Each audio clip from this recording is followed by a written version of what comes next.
Good morning, Ms. Mara. My name is Wendy Kinasala, and we're here to report the topic regenerative agriculture.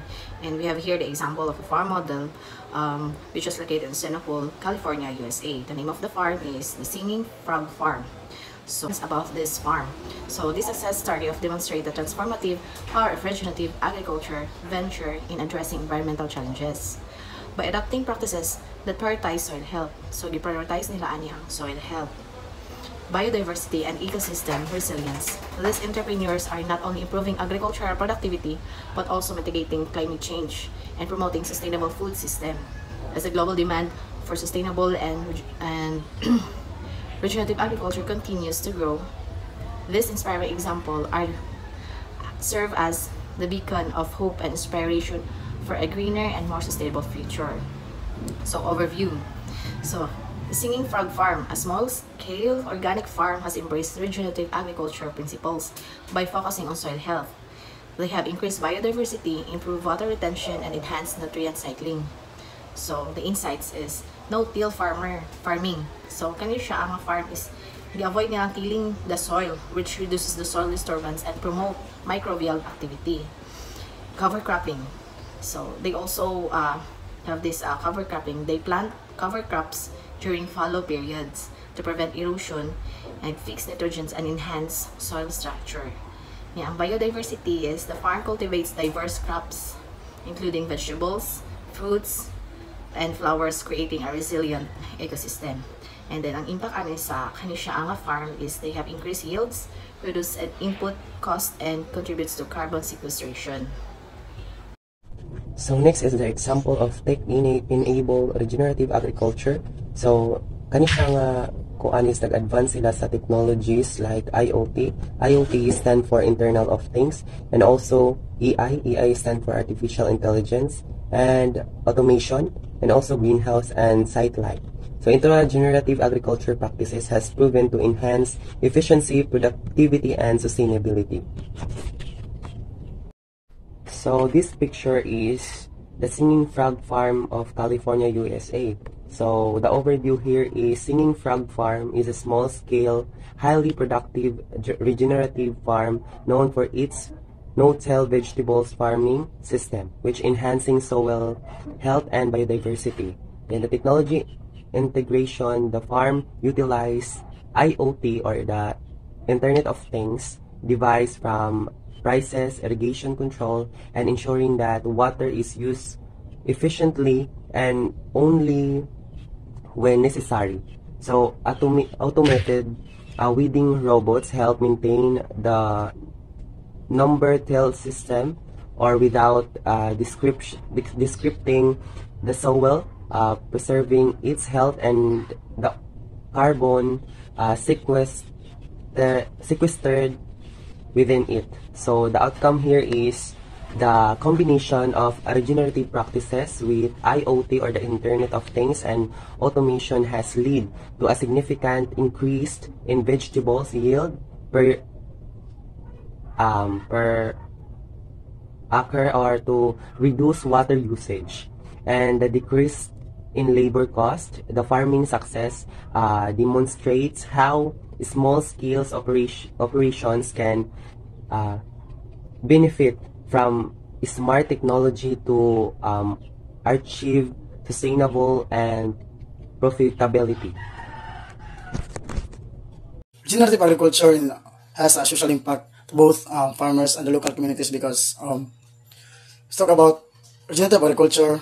So kuan siya sa pag-restore sa soil enhancement, and also to less chemical and synthetic fertilizer.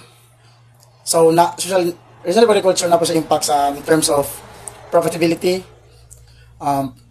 productivity. So kay tungod kay regenerate man ang soil, so ang soil is fertile, and then so nako sa impact in terms of productivity kay healthy ang soil, so as well as healthy po ang land, so maka-produce good og more products coming from agriculture, and also it leads to development of economic and also to the social life of the farmers, especially in rural areas. I'm Denise Judy Ermita, kultural. Si ang mag-uuma nga si Elizabeth o Paul Kaiser nagsugod sila sa kanang walang katapusan nga kanang journey bitaw nga sa ilang kuan kanang kinabuhi termino kanang like termino sa kanang termino nga makabot nila ba nya nining kanang talagsaong paagi sa kanang pag-uma na kanang nagtanom sa sunod-sunod nga mga tanom diha sa wala kanang mabalhin nga yuta. They refine their techniques to enhance their farming method and strategy. Also, they use no-till farming method para mas mo enhance ang ilang farming. And also hangtod karon ila gyapon ning gihimo og nag-experiment gyapon sila para mas mo kuha sila og higher profit og kining makaproduce sila og kining highly productive, and also makali sila ani sa kining paggamit sa pesticide farming operation. Economic.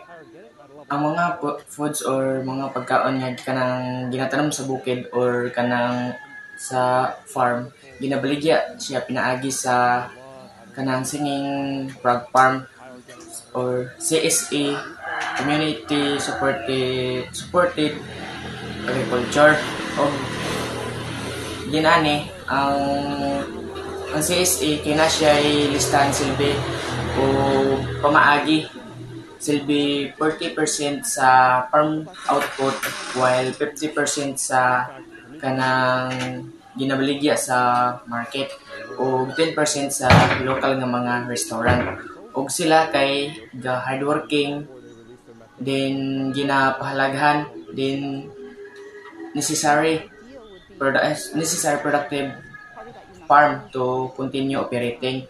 Then gabayad sila insakto, then walay trabaho sa 40 hours per week sa mga property kay kini posible nga ang mga gatrabaho kay sila silbi ga-focus lang sa kanang mga production like pagtanom siguro or pag-harvest.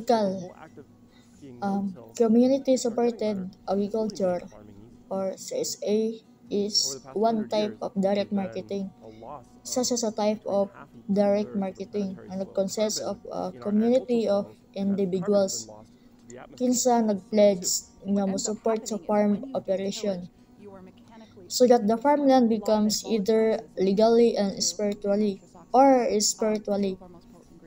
sa community farm with the growers and consumers providing mutual support and sharing the rest o sa benefits sa food production. Kini siya nga agency is under sa United States Department of Agriculture.